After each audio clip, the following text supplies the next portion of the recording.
This is a barrel. It costs about $50. It has no motor, no filter to replace, no power cord, and nothing inside it that can ever break. And every time it rains, it fills itself with hundreds of gallons of clean, soft water for free for the rest of your life. Now watch the rain hit this roof. Watch it run down the gutter, into the downspout, and out onto the ground where it disappears into a storm drain and is gone forever. That water was free, and you are paying a company right now to pipe the same water back to your house from miles away. A single barrel under that downspout would have caught it, and in the state of Colorado until the year 2016. Putting one there was against the law. Not discouraged, not frowned upon. Illegal. You could be fined for catching the rain that fell on your own roof. Stop and let that sink in. The water falls from the sky. It lands on a house you own. It runs down a pipe you paid for. And a law written before your great-grandfather was born said it was not yours to keep. This is the story of the cheapest water system on Earth. Why a handful of states turned it into a crime. Who actually owns the rain that falls on your house. And why most of the country will now pay you to do the exact thing Colorado used to fine you for. Stay to the end, because the state of Colorado eventually paid for its own scientific study of this question. And what that study found blew the entire ban apart. Let's start with the barrel, because the value is almost hard to believe. Here is the math the water company would rather you never do. When just 1 inch of rain falls on a roof of 1,000 square feet, a small house, that roof sheds about 600 gallons of water. 600 gallons from 1 inch of rain off one modest roof. Picture that as barrels lined up in your driveway. That is more than 10 full rain barrels from a single inch of rain in a single storm. Now stretch that across an entire year on an average roof in an average climate. Tens of thousands of gallons of rain come down every year and pour straight off your gutters into the street. Every drop of it is free, and every drop of it is water. You are also paying your utility to clean, pressurize, and pipe back to your tap. The barrel just catches it. You set it where the downspout meets the ground, and the next storm fills it while you sleep. And look at what comes out. This water is naturally soft. No chlorine, no fluoride. No dissolved minerals scaling up inside it. That is why plants explode with growth on rainwater in a way they never do on tap water. Every gardener who makes the switch notices it within a week, and they never go back. It costs nothing to run. It will sit there and work for 20, 30, 40 years. And there is one more thing this barrel does that you cannot put a price on. In a drought, in a blackout, in an emergency when the taps run dry, that barrel is a reserve of water sitting in your own yard, while everyone else stands in line waiting on a system that has stopped delivering. So let's add it up. A device that costs less than a tank of gas, that harvests thousands of gallons a year for free, that makes your garden thrive, and that doubles as an emergency water supply when you need it most. Which leaves one enormous question hanging in the air. Why on earth would anyone make this illegal? To answer that, we have to leave your backyard and travel to the driest, wildest corner of American history. In the eastern half of the United States, water law is simple and it is fair. If a stream runs past your land or rain falls on it, you can use it. Common sense. And it is still how most of the country works today. But out west, in the dry states, something completely different took root, and it happened during the gold rush of the 1800s. Picture it, thousands of miners and settlers flooding into a bone-dry land, everyone racing to stake a claim, and every single one of them needing one thing above all else to work that claim: water. There was not enough to go around, so they invented a rule to decide who got it, and that rule still rules the West today. First in time, first in right. Whoever reached a water source first and put it to use owned the right to that water. Forever. Ahead of everyone who came later. It did not matter whose land the water crossed. What mattered was who claimed it first. They called it prior appropriation.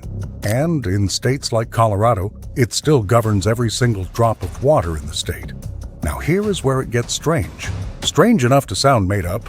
Under prior appropriation, the water in a river is not a shared resource that belongs to everyone. It is a stack of legal claims, each one owned by a specific person or company, each one ranked by seniority, like a line that formed 150 years ago and never moved. And this is the part that reaches all the way back to your roof. The doctrine does not stop at the river. In its strictest reading, the rain that lands on your house was always going to run off, trickle into a ditch, feed a creek, and flow down into a river. A river where that water is already promised by law to a senior rights holder somewhere downstream.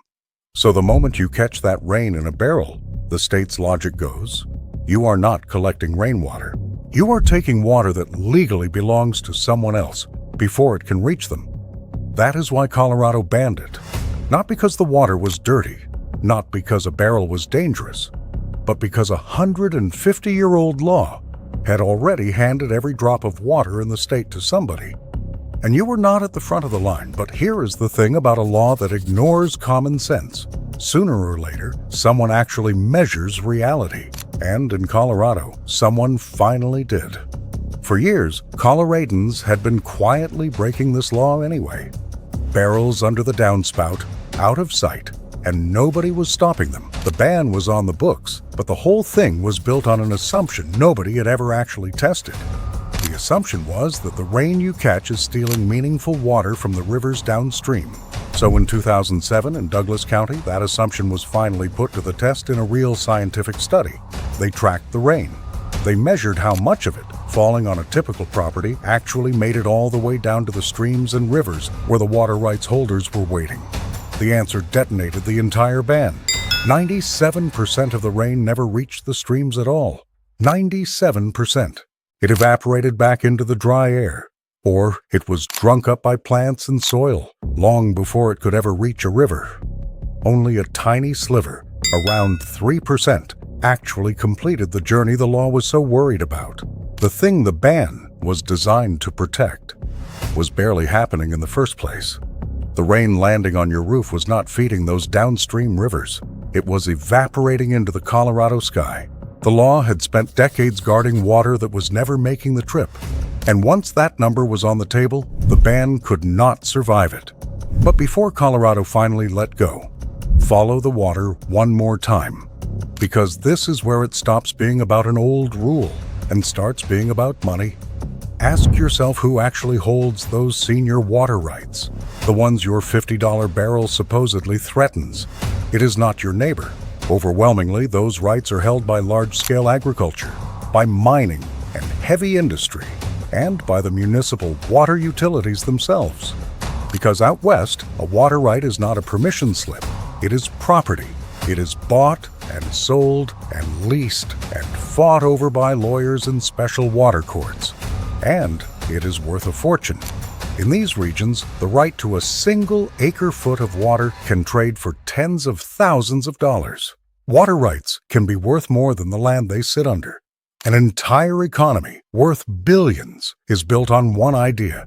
That water is already owned and already spoken for long before it ever touches the ground. Now zoom out. The Colorado River, Lake Powell, Lake Mead, reservoirs across the west sitting at historic lows after decades of drought, the white bathtub rings climbing higher every year. In a system that's stretched and overpromised, every drop is fought over. And in that fight, the people at the front of the line, the ones holding the oldest and most valuable claims, are exactly the ones who benefit when you are not allowed to keep your own rain. And underneath all of it sits the simplest motive of all. Every gallon you catch in that barrel is a gallon you do not buy from the water company. The utility pipes treated water to your tap and meters every drop on the way in. A free barrel of rain in your backyard is not a threat to public safety. It is a threat to a water bill. So put the whole picture together. A century-and-a-half-old law from the gold rush.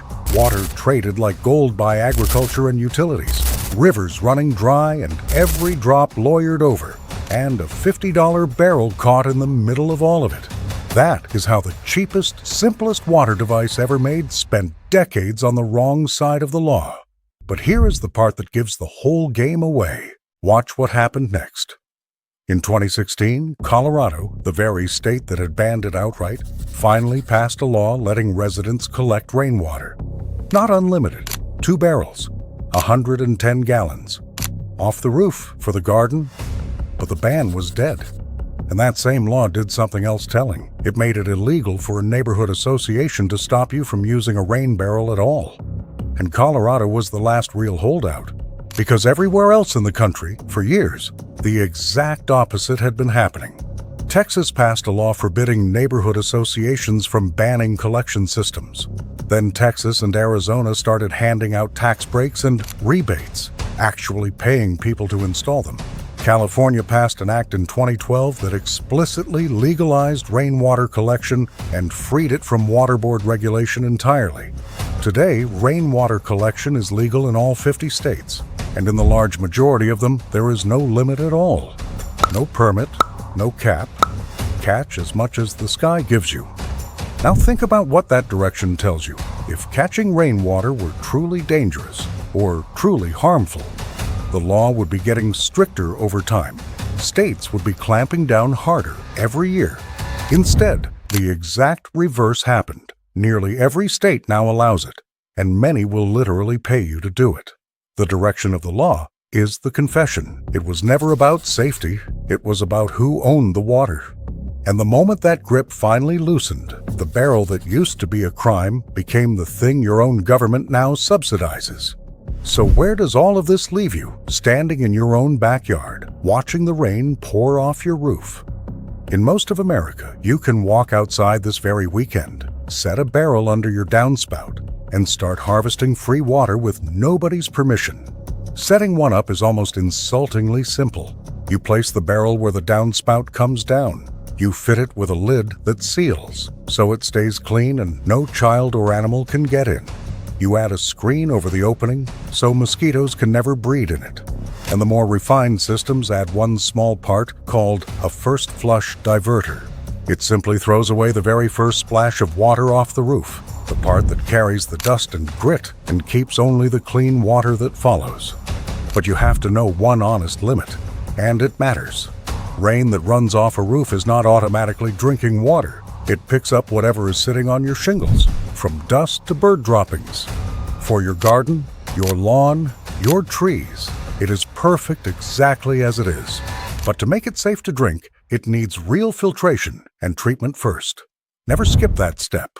Water for the garden, yes, straight from the barrel. Water for your family, only after it is properly treated. And know the map before you scale up. Only 3 states still carry restrictions worth checking: Colorado, Utah, and Nevada. And even those 3 now allow it, within limits. Everywhere else, the sky is yours. Used right, one single barrel can carry a garden through a dry summer.